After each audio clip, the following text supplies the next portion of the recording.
Superman's weakness is misogyny. Hey, before we get into this next clip, go check out TYT's new audio network, tyt.com/audio. Now, Henry Cavill, who made some statements about dating that seemed to have gotten him in hot water. He's Superman. Now he wishes he had the ability to go back in time instead of just super strength.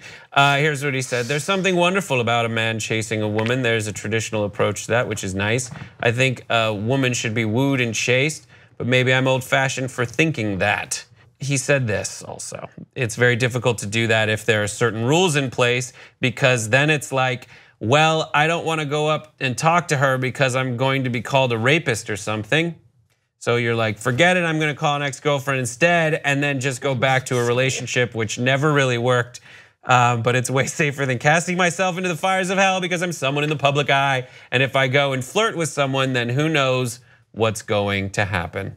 That was your initial statement. Thoughts? Where did this mind spiral come from? You know what I mean? Where it's like, so then I'm just gonna have to call my ex-girlfriend, and then we know how that ended up, and her mother hates me, so I'll have to win over her mother, and then there I am again at Thanksgiving, and not being, I'm like, where, something got like, the wires got crossed. I understand the first part of his statement, what he's trying to say. You know what I mean? Like, I do understand the sentiment that he's trying to get across. I think he absolutely just shoots himself in the foot with the rest of what he said. Just starts going with his own neuroses and weird old old-timey approach. Bro, how are you flirting? Like, what are you? Well, I just hit them. And why do you want to be a victim so badly? Also, when people say women like to be chased or men like to, they mean colloquially. We're talking about like literally. And it seems like he's defending literal, like chasing a woman who does not want to be caught. And that's not hearing no. And now we're like, come on, like sure, you should initiate calls with your girlfriend, sure.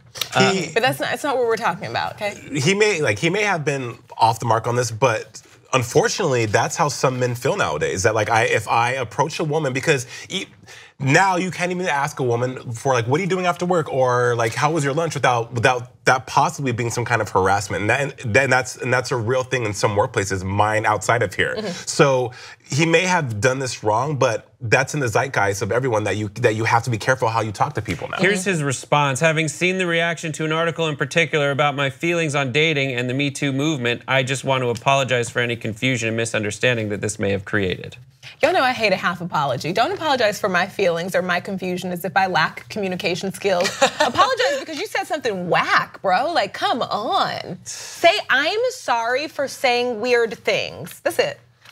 That's such a good point, though. Like, it is really true that he's like, I'm sorry that the sentence that I said that everyone understood you took to be as weird and disturbing as it was. Like, what? It's such a it is a weird apology, but at least he addressed it, and that's good. It's the best we can get at this point. It's just so weird how he's obvious. It seems like he's obviously talking about like a relationship he personally went back to. Yeah, it seems right because it's such a specific thing. Like what? I don't even know. Sir, this is your GQ interview. This is not a therapy. Just so you know, like you're talking to an interviewer. So weird. I do think the rule, if it seems possibly inappropriate, it probably is. Yeah. So if you're unsure, then no, don't ask your boss if you guys can hook up after work.